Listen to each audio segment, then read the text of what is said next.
sound of Universal Broadcasting Network. 'Cause you make me feel like I've been locked out of heaven. A mix of today's hits and hard-to-find favorites, combined with the most entertaining and intriguing talk anywhere. This is your sound.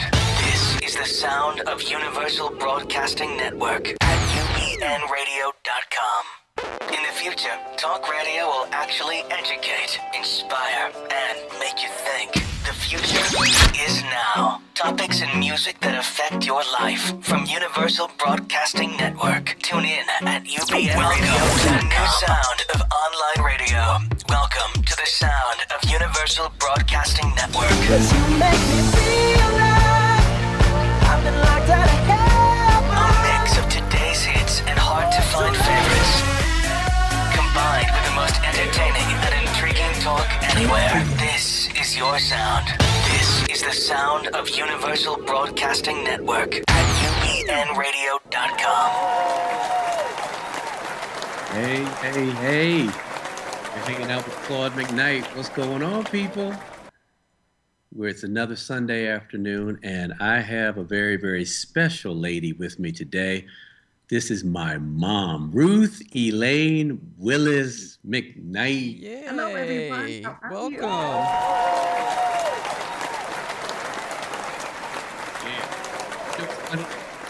Got right beside her, and she's already in the chat room, and she's seeing what's going on in there and whatnot. My mom is very tech savvy. Actually, no, she's not tech savvy at all, but she has all of these toys that she just loves playing with them. So it's kind of funny being here with her, checking it out. I'm here at her home here in Huntsville, Alabama. We're having a good time. What's up, John? Hey, doing good. How are you? Doing very well. How you doing, Mom? I'm doing fine. I'm just a little nervous here. Don't be nervous. I have the hard job right here. So you're okay. That's right. We're just going to squeeze stuff out of you, Mom, and see what's going on in your life. Oh, okay. Don't be nervous at all. Not I'll at ask all. the questions, and just like you used to do, asking all these crazy questions, and we had to answer you or get like the ear pull. So see, yep. So all good. So first of all, there's been a debate in my home and in my family for many, many years, because I'm not really sure that my mom remembers what year she was actually born in. And I was always told a long time ago that it was 1941, right, Mom? That's correct. Now, why were you thinking for many years that it was 1940? What was up with that? That was a mistake. A mistake? Yes. You wanted to be a year older? No. Oh, okay. All right. Well, what we generally do, Mom, is I start, and you know how this goes because you're here every week. Yes. I ask John how his week has been, and then I kind of talk about my week and everything. So John, what's going on with you, man? We're here in another week already. It just flew by. I mean, it's just pretty crazy. How about you? Well, it's been a really good week. I literally just left Birmingham, Alabama, this morning. I was with my daughter Jessica and my grandson Aiden, who turns 1 this coming Monday. So we had his party last night. Had a really, really great time. He's walking around, bumping into everything, Oh, that's great. grabbing stuff, and you have to make sure that none of the stuff that you really find near and dear to your heart is in its way, because he will grab it, he'll break it, it's his. So we had a great time. Oh, okay. Cool. Yep. So other than that, I'm just getting ready, getting pumped for this Take 6 Las Vegas run that's coming Yeah. up starting September 18th. Georgia on My Mind, which is the music of Ray Charles. We'll be there with Kirk Whalum, Nina Freelong, and Clint Holmes. So it's going to be a great time. I'm expecting everyone who's a Take 6 fan or a Claude McKnight fan in particular to come out, because we'll be there for 6 weeks. The show runs from Tuesday night through Saturday night. So I want everybody to come out and let's just have a great time. John, you're going to be there opening night? Yes. That would be a lot of fun. Yeah. I need to go to Vegas. So I saw you've been working with Brett Manning, right? Yes, yes. Are you Yeah. familiar with Brett? Yes, of course. He's a Cool. vocal coach to the Stars. Oh man, Brett is my dude. I've known him for easily 15, maybe even 20 years. He lives in Nashville. He's a world traveler, does a lot of great stuff. He and I wrote a harmony program together a couple of years ago that's still going strong. And we're going to do the second part to that Wow. probably right after the first of the year. But I was there in Nashville Friday evening, Yeah. and I sang on a couple of things with him. He's doing a new singing success program and has a bunch of singers on this thing. So I was just one of the people in there doing what I can do, and it was a wonderful time. Brett's a really, really good guy. Very cool. Yeah. So he's been teaching you how to sing, John? Or, I mean, No, what's- no, no. I'm just familiar with him because I've been on his site a few times and you know, but no, I've never worked with him personally. Okay. Yeah. Okay. He can make even a hurting dog sound great. I'm not saying that you're a hurting dog, John, but whoever just make a joyful noise. Yeah, exactly. That's what we want. So, Right. anyway, so Mom, you're here with me. She's staring at herself in this. You can tell that she's my mom because we. Is that the narcissistic? Do I get it from you, Mom? Who do I get it from? You must. I must. Is that what this is about? You must. Okay. All right. So we've talked about the fact that you were actually born in 41. Yes. So that's not going to be a topic of discussion anymore. Okay. Good. You're a great grandmother now.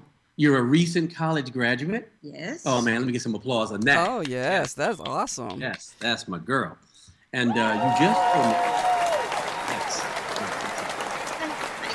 Now you're going to be working with your master's. I just got accepted on Friday into the master's MBA program at Virginia College with an emphasis in management. Wow. Go girl. All right. Exercising that big brain. Yeah. Okay. That's I like great. that. I like that. So you have 4 boys, Mom. Let's get right to it. Claude, Frederick, Michael, and Brian. Who's your favorite? All of you. Mom, that's not the answer we're looking for here. But I love each one of you for different things. For different things. What do you Yes. love? What do you love me for, Mom? Being my number one and always in my corner, no matter what. No matter what. Yes. And there have been some whats, haven't There there? have been a lot of whats. Okay. All right. I was hoping you were going to say that I'm your favorite, but you know what? That's a wonderful answer, Mom, and I love you for it. And you know what? The thing is, I know that is the truth. Yeah. That is the truth. And are you the baby of the family, Claude? Oh, absolutely not. I'm the firstborn. Firstborn. I sometimes I act like I'm the baby of the family. That's a whole nother conversation. Yeah. I want So, to see Mom, your mom's reaction on that one. I know, right? So inform the people, where does this whole musical thing come from as far as like the Willis side of the family is concerned? I'm saying that because as far as I know, the McKnight side of the family, at least from my dad, who I love dearly, Dad can't sing his way out of a paper bag. And, I'm not talking badly about him. He appreciates music and everything. But singing and playing instruments or anything, no, not his forte. So give me, because I don't even know all of the rhythm roll of the Willis family musical thing. Wow, I didn't know you didn't know. But we have been told that after the years of Reconstruction, when slavery was abolished, our foreparents were minstrels and mimes, and they sang and entertained way back from three or four generations above us. And then my father became a member of a traveling quartet, which is where you all got that from. That's Fred Willis Sr. Yes. Yes. Okay. And then it just trickled down to all of us. Now, his brothers and sisters, they're all of our cousins, make up a giant choir all over the world. I mean, we're all over the world. Wow. Nice. Okay. I mean, I guess I knew most of that. So Granddaddy, your father, had the choir in Buffalo, New York. And that was kind of my earliest memories of where some of my musical education came from. I remember going to those choir rehearsals on Friday evenings and just kind of, before I could sing in the choir, just learning harmonies and everything. And I would always notice how much of how he had such control over that choir in the coolest of ways. You know, there was a respect that people had for him. And quite honestly, that was my first thoughts of, I want to do that one day. Wow. You know, it came from Granddaddy. And he's probably the coolest man that I've ever known, especially in the musical world. I probably never actually said that to you, but I wanted to let you know that. But I think that that's something that everybody in our family probably could say to some extent, That's especially true. those of us who do this professionally. What was he like growing up with, as far as how he instilled that kind of work ethic and the music in you guys? Funny. I'm the world's only daddy's daughter, daddy's girl. Even though I have 4 sisters, none of them were daddy's girls. That was just me.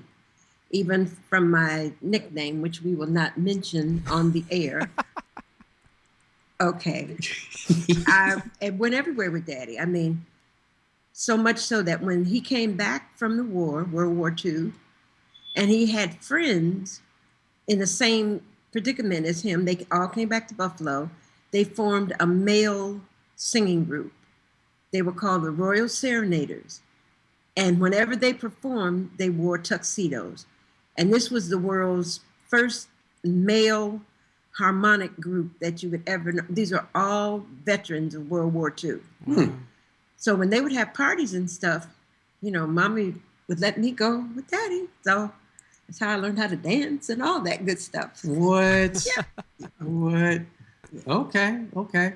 So going on a few more years after that, there's 7 kids in your immediate family, and you are the second oldest. Yes. Okay, 5 girls, 2 boys. Yes. I won't tell the people what your nickname was and still is to a certain extent. I just know that I heard this story, and it may have been from one of your brothers, that you would beat up the bullies in the neighborhood who tried to jump on your brothers. What's that about? I don't know why they keep telling those lies. I don't know why they keep telling those lies. Come on, Mom, tell the people. Tell the people, what's that about? My parents instilled in us the fact that we were to take care of each other. Mm-hmm. And to this day, when we're in a group, we sit together, we eat together, we're just a clannish group. And I was just supposed to take care of my brothers. They were wuzzes. They were right below me. Hey, in Mom, age. you can't say that. Yes, I can. I can say that. Okay. They're all right. old men now, and they laugh about the fact right. that they depended on me to help them. And I did. So that's that. Well, what I remember is growing up, when we were very, very young. Well, no, you know what? Let me go back. When Brian was very young, and this was after you and Dad got divorced, we were living in Florida, and I remember you used to play tackle football with us in the living room. Well, y'all had to learn. We had to learn. And Brian would play. He was so young then that he could run around, but we all played on our knees. Yes. And we would be tackling each other. You'd be tackling us. We'd be tackling you. Yes. And I guess I just wanted the people to know that. and who taught you how to play pool? And who taught you how to drive? And who taught you? You know what? Yeah, I did tell that story on the air. Yes, yeah, you did. Yeah. You know, I went and did my driving test. I went there with my mom. I passed the test. We leave there, and it's rush hour in Orlando, Florida. She's like, here's the keys, drive. That's how you learn how to drive. I also remember the very first time I jumped off of a diving board, That's correct. my mom made me. And the way my mom does things is you can be afraid to do it. And she will say, get your butt on over there, go to the edge. And if you come back, you're going to get one of these, have your fist or something. And I mean, probably couldn't do that these days. Everything's so politically correct, but we learned how to dive. We learned how to drive. So Wow. let's go into, I remember growing up, we had such an eclectic group of records in our house. We grew up, Christian home. We weren't really, really staunchly religious or or anything like that. I mean, we went to church every week and everything, but we had tons of jazz records, blues, gospel, all kinds of R&B and stuff. Where did all of that stuff come from? Well, I don't even know if you know this, but the McKnights ran a record store What? in Brooklyn. And most of those 78 records that we had were left over from the store. When your father's father and his brothers were some little illegal stuff. Well, I won't even go into that. But anyway, the store closed. And we just inherited a lot of those records. That's where they came from. Wow. Because I remember growing up listening to the obvious stuff, like the gospel stuff was James Cleveland and things like that. We listened to the Hawkins family in the 70s and late 70s and stuff. And then, we had all this Herbie Hancock stuff. We had the OJs. We had the Stylistics. We had Cal Jader. We had all kinds of stuff. And so we listened to all of that. We had Nat King Cole. We had all of these Johnny Mathis records, all of this kind of stuff. And that's where a lot of my personal musical education came from, just listening to records. And I think I may have tried to steal some of those records at one point from you guys. So did Dad end up getting these records, or you guys got these together? Some late night heist from the McKnight record store? Or From the record store, your father inherited them. He was the next in line. Okay, Yeah. okay. Did he appreciate that music? Not necessarily. What does that mean? Well, he would rather play baseball. Oh, that's right. You know what? For people who don't know, my father was the man. He was a great, great baseball player.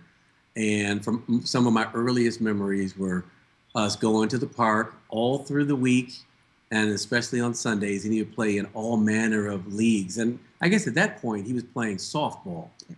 That fast pitch underhand softball. So my father played first base, and that's like the only position he ever played. And I think that's why his hip is messed up now from doing that first baseman split and all of that, and from roller skating. Mm-hmm. We did that every week with him. Did you enjoy going out to those games? Sure. Back in those days, you did what was important to keep your family together. Come on now. And that was important, Now, I do remember you guys bowling in leagues together. Yes. And what I remember is it didn't seem like you guys were having a whole lot of fun doing that because I was always the winner. Oh, were you? Because I was always the winner. I just know there was always a whole bunch of cussing going on. I'm like, what is wrong with these people? Oh. Y'all be cussing back and forth, and we would be embarrassed, and y'all would come home, and I guess that your team would have lost or whatever, and y'all be blaming each other. And come on, Mom. He couldn't roll two strikes together if he tried. You trying to say that Dad wasn't a good bowler? He was not a good bowler. Come No. on. And especially not in competition. I'm very competitive. You all got all of that from me. You know what? I'm going to have Dad on the program now so he can refute some of this. Yes, you have to have him on the program. Wow. Mhm. But you know what? Us knowing Dad, he would probably sit right here and not say a word. You're right. He'll just shake his head and say, Shake his head Mhm. and say, positively. Mhm. So I found out earlier today, because Mom and I went to the Cracker Barrel. I mean, surprise, right? Mm-hmm. Ate at the Barrel. And we were talking through a couple of things. And I had always thought for many years, first of all, I was born in Brooklyn, New York. And I thought that we left in 1965. But come to find out, we lived in Brooklyn twice. yes, So we lived there until, 63. 63. Then we went back to Huntsville, Alabama. Right. Because interestingly enough, the reason why they left Alabama in the first place was, surprise, yours truly was born. So, yeah.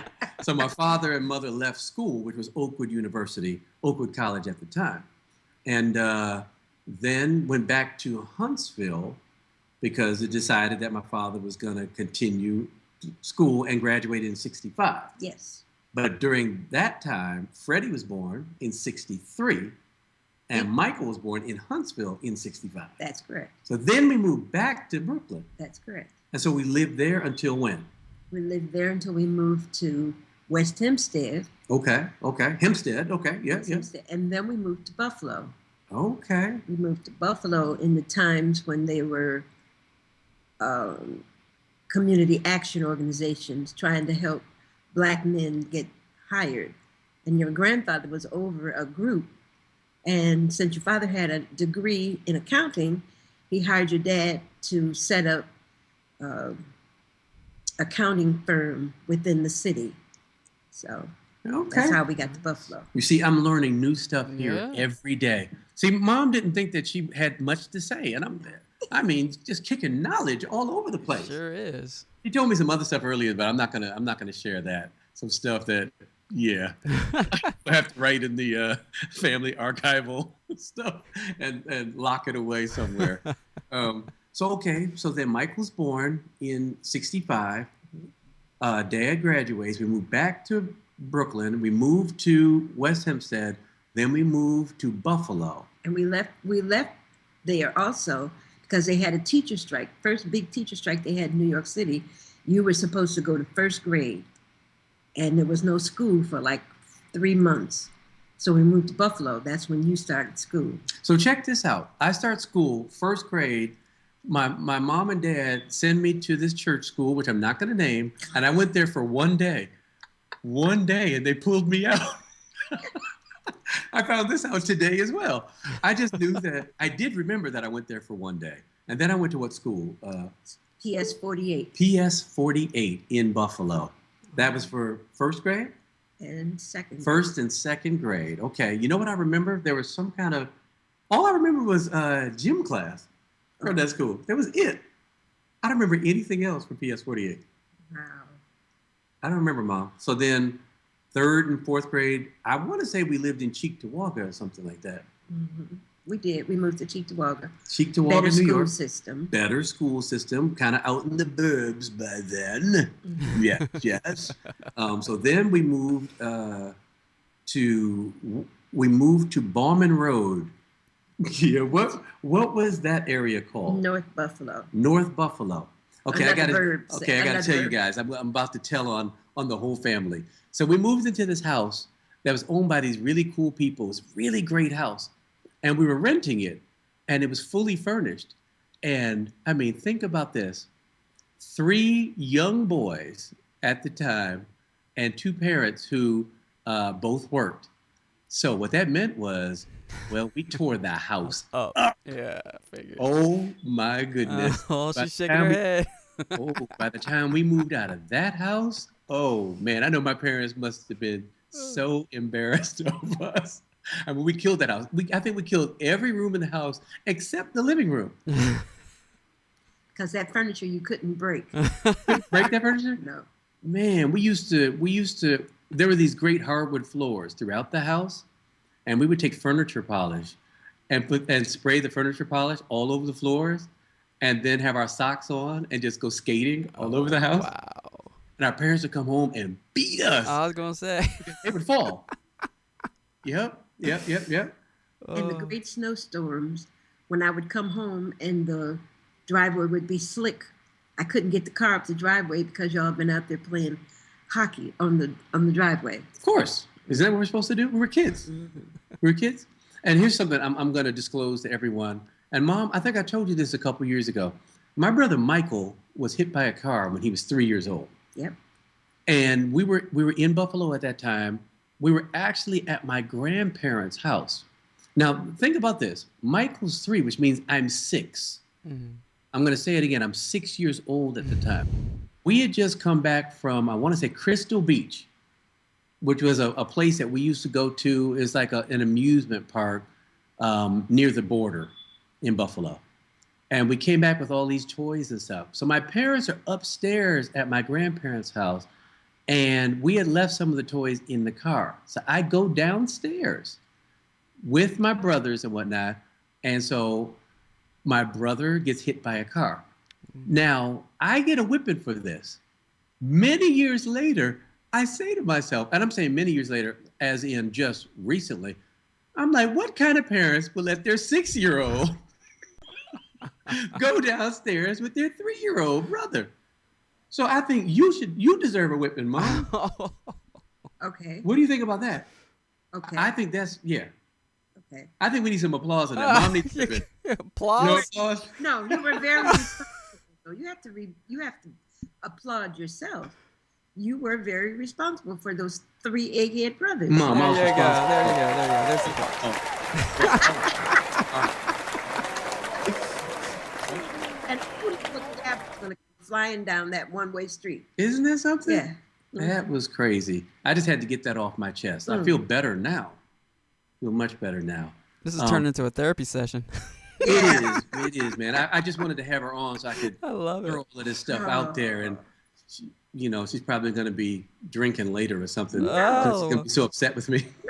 My mom doesn't drink. Do you guys have the Alright, chat room okay. open? We're getting some questions too, so whenever you're ready for them, just let me know. Oh, Go ahead. well, we're ready anytime. Let's see okay. what the people have to say since Mom's not in there talking to them. I was gonna say, yeah, they're missing you, Elaine. They're saying, well, actually, Osmond is asking. I would like to know from Mrs. McKnight which of her sons brought home the best report cards in elementary, middle, and high school. Ooh. Okay. Elementary, it's kind of a toss-up. Claude was very studious as a child, but he was also very nervous. Always nervous, because he thought that he should make all A's, and if he made a B- or something, that I was going to kill him. But I would not. My mother was a teacher, so I had that high standard. Yeah. High school, believe it or not, Fred, who's the most unassuming, uncoordinated, could not care about anything. He's one of those kids whose name you find in the book for scoring the highest SAT. He didn't care. But he was a very good student. That kind of does it. I mean, Brian would rather play the piano than go to school. Uh-huh. And Michael was always the friendly person. If you go to Orlando right now and just say Michael McKnight, everybody from the corners will know him. He was just a friendly guy. There we go. That's great. There we go. Well, Osmond What else we guessed get? it. Osmond actually said Fred, so there you go. Oh, Uh-huh. What else we got up there in the chat room? I think it's Michiko. Is that how you say? How do you say? Michiko? Michiko. Yeah, Michiko was asking earlier about what record store that you guys were referring to. Do you remember the name of it? the name of that store was McKnight Brothers on Nostrand Avenue. What? Yeah, that was a Brooklyn landmark, and I'm talking about during the 50s. Okay. You all don't know nothing about that, I'm sure. I don't know a thing about that, so this is all news to me. McKnight Brothers. Yeah. All right. I like that. Cool. Okay. All right. Anybody else before I put my mom more in blast? Oh yeah, here? Bridget has a question for you. It's a three-parter actually. She wants to know which of your children was the most mischievous, who was the easiest to raise, and besides the fact that he's your firstborn, what's your favorite thing about Claude? Okay. Mischievous was also Fred. Uh-huh. I can remember being called to school because kids were passing a firecracker around the room. The teacher was not in the room. Fred was the last person to have the firecracker, and he threw it through the door just as the teacher was coming into the room. That would be Fred. He would do anything. Okay. Wow, it was was lit? easy. Was it lit? Yes, it was lit. Oh, wow. So it just went off as soon as she walked in. And it was a male teacher. Oh, he walked in. Oh, wow. Happened to be the coach as well. Oh, wow. And his first thing was, McKnight, does your mama know about this? And it was on after that. The easiest to raise, believe it or not, was Michael. And to this day, you can say something to Michael and you can strike a chord with him and you see the tears welling up in his eyes. Mm. He's the easiest of all. And what do I like most about Claude? Let me tell you about Claude. I could not believe the first time I went to a Take Six concert and saw him up there talking, because as a kid, Claude was very introverted. He would not talk in front of a group, and here was thousands of people, and he was so relaxed. So now when I see him up there, like, he's old hat at talking to millions of people. Yeah. It's unbelievable. Isn't it? Where'd that come from, Claude? Where'd you think that came from? You know what's funny? I know exactly where it came from. Up until college, I was really, really shy and introverted. And still, to some extent, I am. But interestingly enough, when I got in trouble, which I talked about a few shows ago, I got a job as a waiter in Huntsville, Alabama. And I realized I got more money if I was actually nice and talked to the people that I was waiting on. So I learned how to do that. And then once Take Six took off, I had to do interviews. I had to be out in front of people and everything. And I knew I could talk. It was just a matter of coming out of that shell. So I think those two things together, you know, Take Six taking off and actually waiting tables helped bring me a little bit more out of that shell. Cool. Yeah. So it just became one big dinner theater for you, huh? That's right. That's right. I'm playing a role. Very cool. All right, well, I'll let you get back to it. And if there's more questions, I'll just pop in. Cool. So, Mom, I mean, they asked some really cool stuff, even stuff that I would have asked because, you know, I want to be number one in everything. I see I'm not on your list, and that's okay. That's okay. I'm not hurt or anything. As far as you and your brothers and sisters, what do you think your role is within the family? Wow. Sometimes I feel like a mother. No, I shouldn't say that. I started to say like a motherless child, but that's you know, it's a song. But I feel like I'm the mediator. You know, someone will tell me something, and you know, over the years I've had to just kind of take the role of making things happen. And you all hate that when I'm scurrying around getting everybody's assignments. What she means is when we come to visit, and let's say it's on a church day or whatever, all of a sudden, you know, you've been assigned from Mom to sing the special music during the service or whatever, that kind of thing. Or I'll be at home and all of a sudden the phone will ring and I know it's her. Hey, baby, I got so-and-so on the line. They want such and such. I'm like, Mom, no. Oh, hello, sister so-and-so. Yes. Yes, my mom is that person. Oh, yeah. Now, the mediator, I don't know about that, but that's interesting. We're gonna have to interview your brothers and sisters about that. You can do that. Okay. So, for you, I know you're a piano player. You took lessons at what age? I started at 4. Okay. I know I started taking piano at like 5 years old or something. And I think I quit or I stopped taking them when you guys realized I needed glasses, right? And you didn't want to do it. I didn't want to do what? Play the piano. Why didn't you make me, Mom? Because your father You made me do everything else. Because your father said you'd be a better sportsman. Oh, well, there you go. We always had that argument about music or sports. And so, you know. Huh. See, I didn't know that. I just thought that once I needed the glasses, all of a sudden the piano lessons stopped. No. See, I really wish now that I continued taking piano lessons. How long did I take them? Maybe a year. But you didn't want to practice either. So. I guess I'm asking the wrong question. No. But then I started playing the trombone. You loved the trombone. In the 4th grade, Yeah. That's right. And I tried to quit, I think around 7th or 8th grade. And I think you wouldn't let me quit Wouldn't that. let you quit, no. And I'm glad you didn't. And I think that actually playing the trombone actually strengthened my ear to be able to do the kind of stuff that I'm doing now. So thank you very much, Mom, for not allowing a brother to quit. You're welcome. That is So funny. you never went back to piano, Claude, huh? I didn't. Wow. And even to this day, piano is this foreign instrument to me because I can hear everything. And so the crazy thing, and I know theory, I can read music, I can do all manner of things, and I can tell you what chords and stuff I want to have played and stuff. Yeah. But for whatever reason, because my fingers can't do what it is I can hear, Okay. it's just hard for me to make that happen. Oh, what do you And got? the reason if he had stayed with the piano, you Mm-hmm. see, you have to practice and you have to do the finger exercises. He didn't want to do that. That's when I said, okay, don't play. So now we understand why the fingers can't do it. All right. Well, thank you so much. This is a therapy session. You're hanging out with Yeah, Claude right? McKnight, his doctor, Dr. Mom. That's funny. Okay. Now it looks like the sun is setting there, eh? It does. You know, I Yeah. just saw that. Sun is on our faces. Can you see us? Oh yeah, yeah. Your mom's got a nice sun halo around her. I sure And do. you She too. does. Yeah.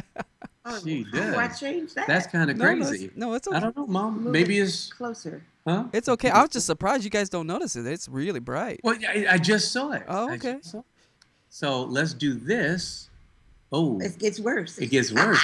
Mom, you're just in the wrong position. Okay. How's There that? we go. There Oh, you go. better. Oh, No, worse. Nope. Yeah. Oh, okay. Oh, well. It's Well, this okay. is the perils of live radio. Mhm.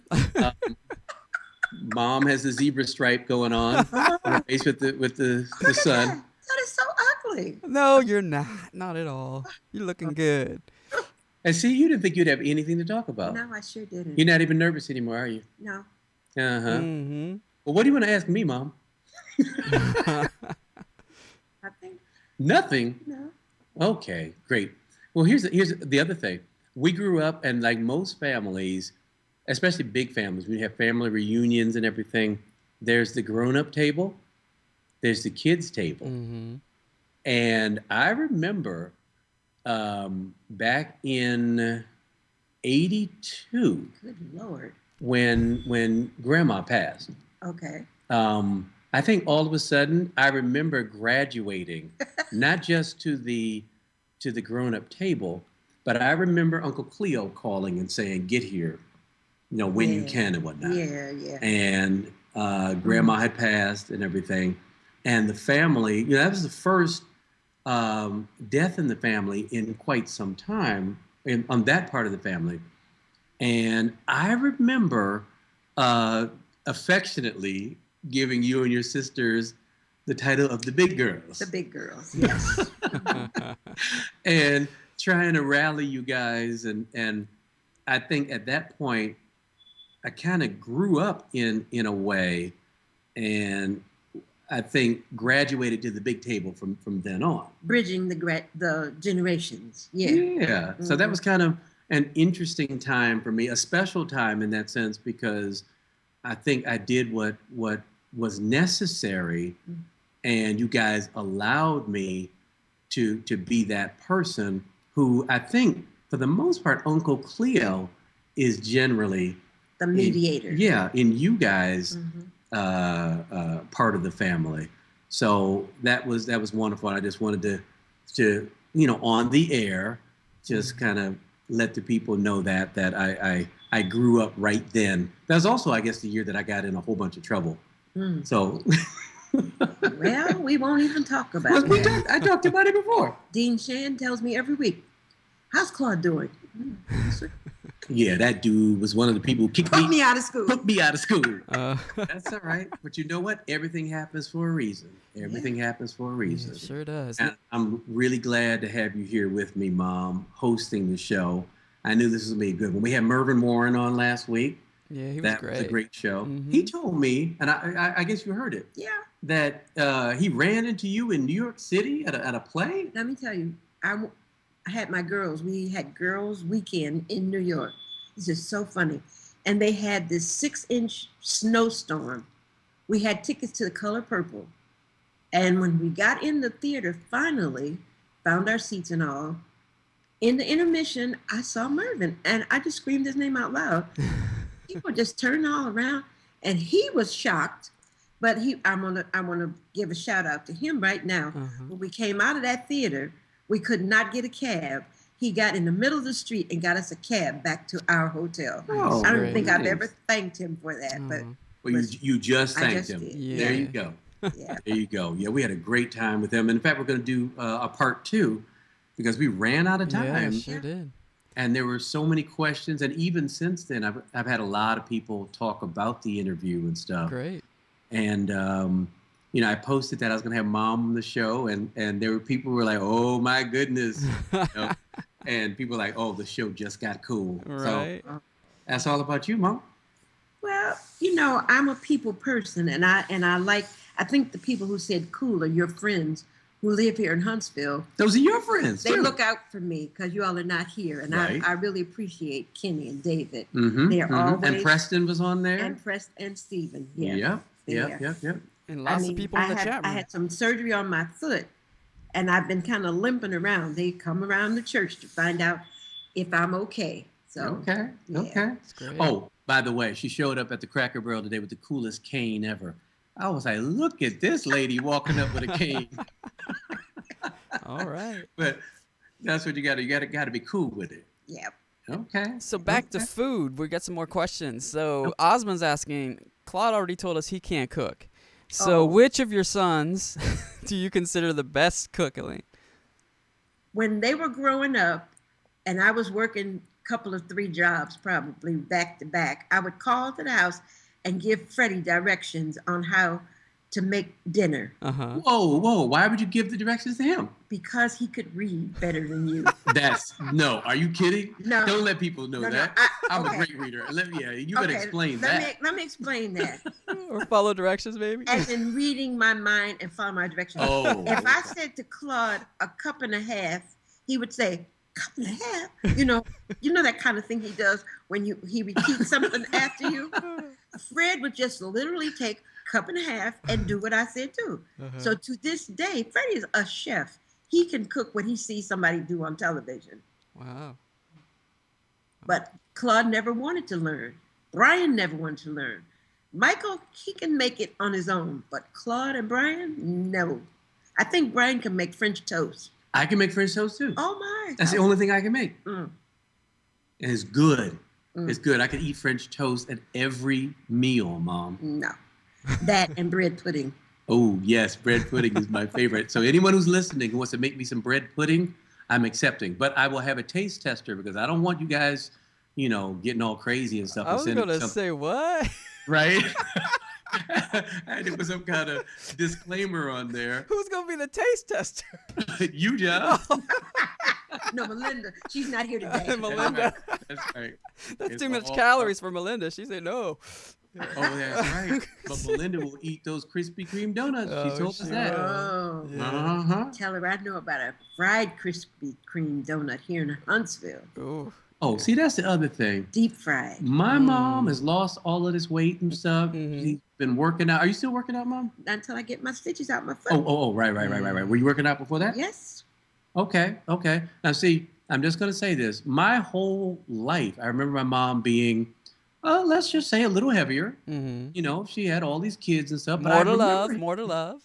Right. I remember hearing that she was an athlete growing up. So tell me about this. What was this athlete thing? I started out as a swimmer. I became a lifeguard while other people were in the church were learning how to sew and do all those domestic things. Come on now. My daddy let me go to the Y and I became a swimmer. That's why I threw you all off the high board. Because you knew you could save them, right? That's correct. And then I ran on a relay team. It was the 3 lanes in Joan, and we did everything in elementary, high school, and then a little bit between high school and college. And we were first in the city, so I was a runner. All right. Wow. Okay. Yeah. Okay. A runner. What events or whatever? Was the 440. I was second runner. Wow. The relay. Yes. Okay. Nice. I like that. So I've got 2 athletic parents. Yes. So Dad was a baseball player and the skater.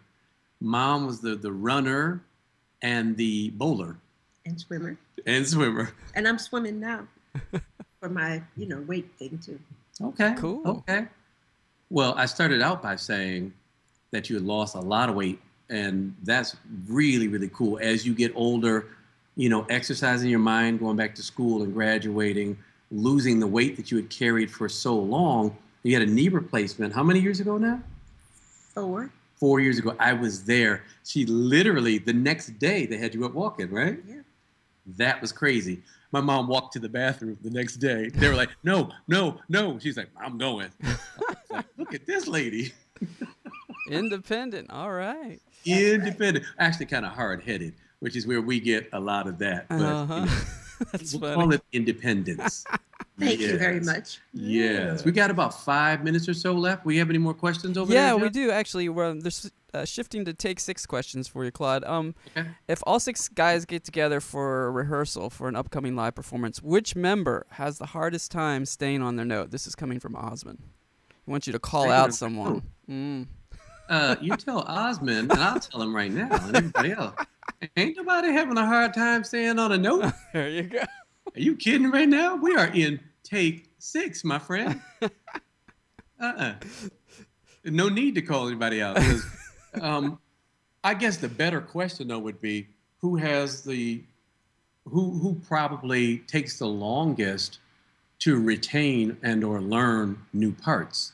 And I think it kind of depends on how hard the arrangement is. And how difficult actually the melodic structure is, because then that kind of dictates what's going on with the harmonies. So that can vary as far as who takes the longest time. But staying on notes, Osmond. Osmond, come on, buddy. So Elaine, out of your sons, which one sings to you the most? None of them. Maybe on the What? phone, happy birthday or something like that. Anything? The people that sing to me happy birthday are my grandsons. Okay, That's true. they call me and sing happy That's birthday. great. Mm-hmm. All Who right. was, okay, growing up though, I know we all sang around the house and whatnot. Who sang the most, just kind of arbitrarily? You That's right. sit down to the table to eat, start singing. I do that now. To this day, Brian would be like, would you shut up? But it's funny because when I'm with the Take 6 guys, they all pretty much do it too. I'll just start a song and they'll just all start chiming in. So those are my real brothers, I guess. Yeah, oh, right. Uh-huh. What's one of your favorite songs that they sing for you, Elaine? Take 6. Take My 6 or your kids, anyone. Okay, Take 6. My all-time favorite is Lamb of God. Oh. That and a few more miles. Few more miles to go. To go. Okay. Uncle Cleo likes that one a lot as well. Because it's a meaningful song. Music to me has to have some hope or something in it, and a message. a message. We don't really want to get me talking about that. I just came from a meeting. She'll be up here crying. Oh, wow. Okay. That's what my mom does. All She starts right. talking and, oh, good Lord. But my children singing when they were kids and they had a quartet. Most of the songs that you hear Take 6 that has gone into 6-part harmony of perfection, my children were the sweet little angelic voices that started all that. So. Okay. Oh, you know what? I want to ask this. When we were growing up and Uncle Freddie started teaching my brothers and I remember the very first song he taught us, a cappella, was Just As I Am. Yeah. And then, obviously he has 4 kids as well. So we kind of overlap as far as the ages are concerned. We always felt, at least the McKnight brothers, that there was this interesting dichotomy, almost like a challenge kind of thing between the 2 families. Did you ever feel that way? You ever hear that or see that amongst us? I think because you all were wild children. What does that mean? And his children were a little more sedate and controlled, that there was a feeling of, shall I say, are we going to sing the wild songs today? Or are we going to sing the sedate song? That kind of, do you know what I'm saying? You know what I'm saying. I mean, I hear you. I hear you. It's just... I don't think it was a real feeling of competition or anything like that. I just think that... I think as your kids, you feel that way though. Oh. So I wondered as an adult, did No, it seem I that way never, between I you never guys? felt that. No. Okay, so no competition at all between the Fred Willis children No. and the McKnight boys. No. Okay, well you heard it here first. Now I know. All Because right. Mom said it, and if Mom said it, it is true. Okay. Uh-huh. We have any more questions? Yeah, you 'Cause touched on it a little earlier, but D.A. Bloomfield is asking a couple questions of how many generations back does the singing gift go? And is there a sound that came out of the Adventist church that influenced Take Six? Both questions are for you, Elaine. Oh, the singing in our family that I know of goes back 4 generations. 4 generations. That would be the Willises, 4 generations. Mm-hmm. And the last part was he asked what the sound from the the sound Adventist from the church Adventist church that influenced Take Yeah, Six? right. I don't think so. I tell you what, when they first started singing, and because I'm going to tell you, I'm a hymn person and a traditionalist in most things, I wanted them to sing like the Five Blind Boys and stuff like that, things that were recognizable. But they chose to go their own way, which, thank the Lord, has brought them this far. Yeah. They didn't listen to me. But you know what? I can say this. Part of what influenced us was the Ralph Carmichael stuff. Right. The Shelton Kilby stuff and the Walter Artiste stuff. Oh my goodness. And that is very Adventist. That's And in fact, from the early 70s when that stuff came out and we had those records, that was very avant-garde. Right. You know, very groundbreaking as far as the sound was concerned. And a lot of the Adventist church, especially in those years, was very, very conservative, but not so much from the harmonic perspective. Right. You know, more so rhythmically and everything. So we went crazy harmonically. And so we just built upon that, you know, and we had those records, Peace and all of that from the Walter Artiste Chorale and all that great stuff from Ralph Carmichael that Granddaddy also really loved. Right. You know, so that's where that came from. It looks like we are really about to wrap it up here, John. Getting It looks close like there, yeah. So, Elaine, do you sing? Oh, yeah. Oh, yeah? I sing in the choir and I sing in a trio. As a matter of fact, I sing with 2 girls that we've been singing together for 50 years. Wow, okay. Here in Huntsville. We retired. The 2 of us moved back here and our 3rd member never left. And we had quite a reunion. Of course, we can hardly get through a couple of verses before we're standing there crying. But yeah. Is there a name to this group? The Blendettes. Blendettes. You can like go that. on YouTube and see the Blendettes. Okay. Wow, Nice. I need to check this out. Yeah, right. Blendettes. Yeah. Do y'all wear crazy hats like you wear Yes, we sometimes? do. Yes, we do. So my mom, I've been putting my arm around my mom. She was saying that she's going natural with her hair these days. You're not putting what in it now? The conch? The white crazy crack. The white what? What is that? That's perm. White crazy crack. Yes. Okay, so she's not perming her hair anymore. But you know, we went out to eat, and I said, "Hey, Mom, you're gonna have to comb your hair because you're gonna be on, you know, on camera." So she went back there. She comes out. Is this better? Oh. You know, as a mom can say, "I'm sorry, Mom, if I hurt your feelings and You all of didn't hurt that." my feelings. But your hair is looking great. It looks Yeah. better than my hair. You're right, because you have none. I have no hair. I have no hair. So, hey, you've been hanging out with Claude McKnight. Yeah, it's been an absolute treat. Thank you so much, Elaine. Oh, man, thanks for being here, Mom. Thank you for having me. Love you to Yeah. death. I love you too, baby. All right. Stay off that motorcycle. Okay. Peace. We'll see you guys again very soon. Bye-bye. Take care. Thank you very much. All right, John. Okay.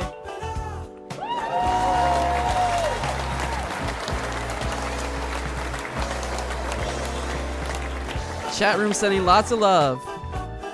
Come back next time. All right. Chat with Thanks, them. John. All right. Thank you, guys.